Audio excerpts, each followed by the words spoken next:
Welcome to Game Pawn Shop TV, sponsored by GamePawnshop.com, the best website for you to use to sell your used games that you don't use anymore and don't play, and you'd like to get some extra money for.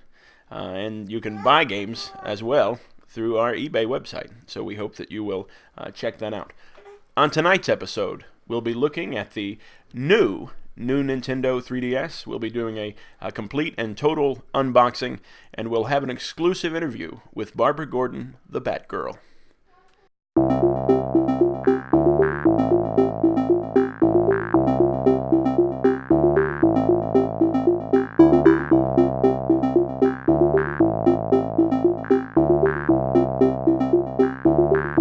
It seems like only 2 or 3 years ago that Nintendo released their Nintendo 3DS. In fact, it was only 3 years ago, in 2011, when Nintendo introduced their 3DS, and then a couple years later came out with the 3DS XL.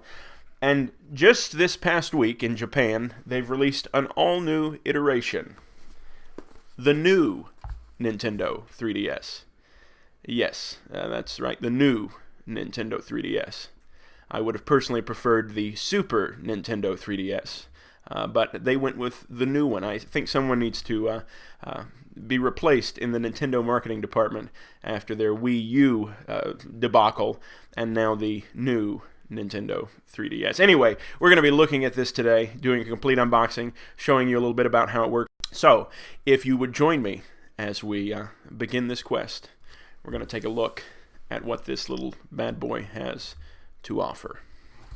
Alright, so we have the brand new Nintendo 3DS right here. This is the Japanese packaging. Not sure what the American packaging will look like. This is very feminine, but not a feminine system. This is one of the most masculine systems that you could buy.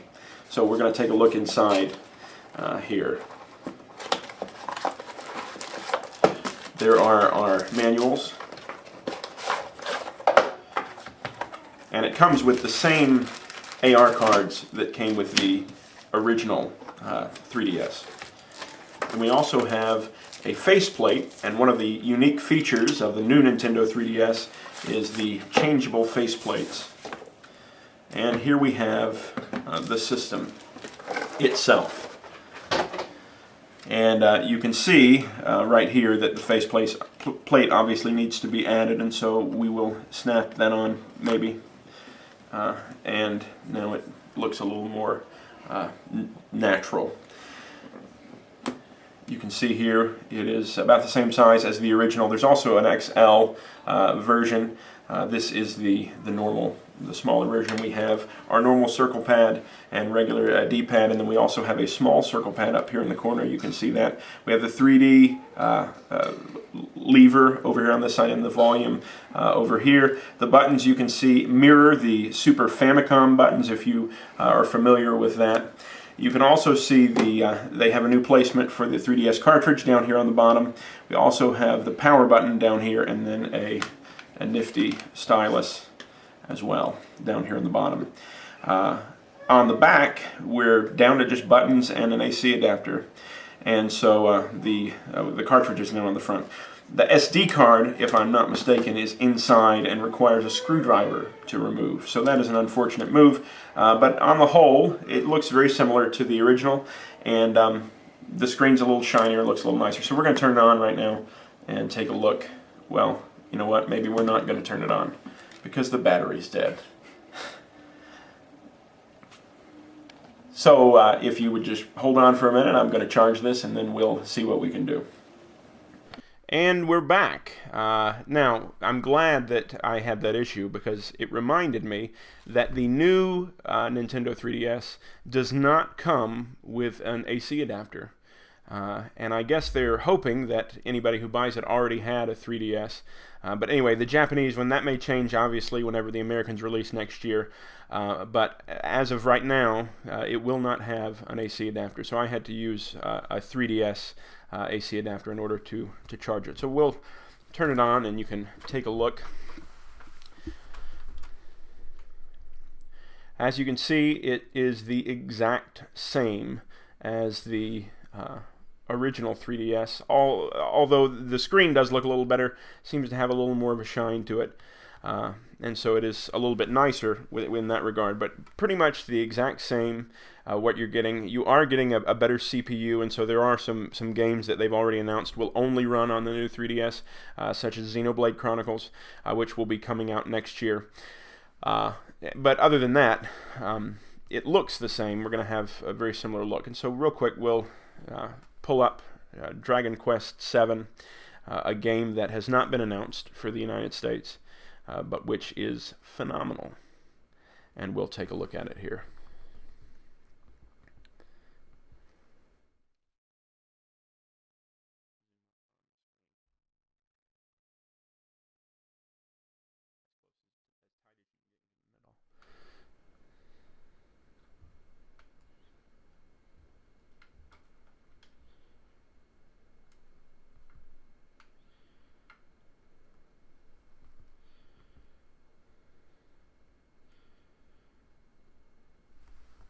Here, let's turn the volume up.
Now, you may be wondering, why do I need this? It looks pretty much the same, other than some buttons and things have been changed a little bit, added a new C-stick and things like that.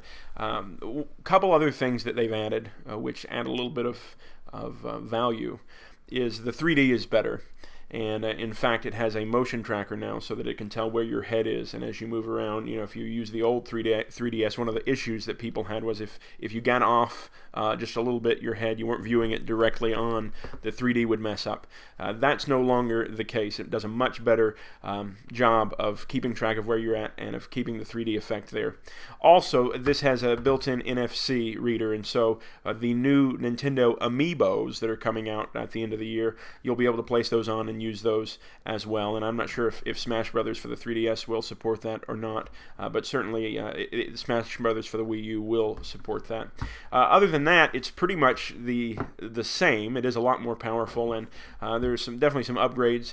Is it worth paying another $200 for, or $250, whatever it is that they're going to finalize their price on?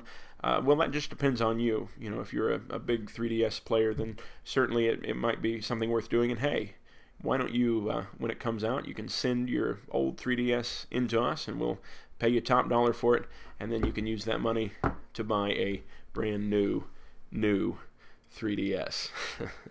So, we are glad that you joined us, and we hope that you'll tune in again soon.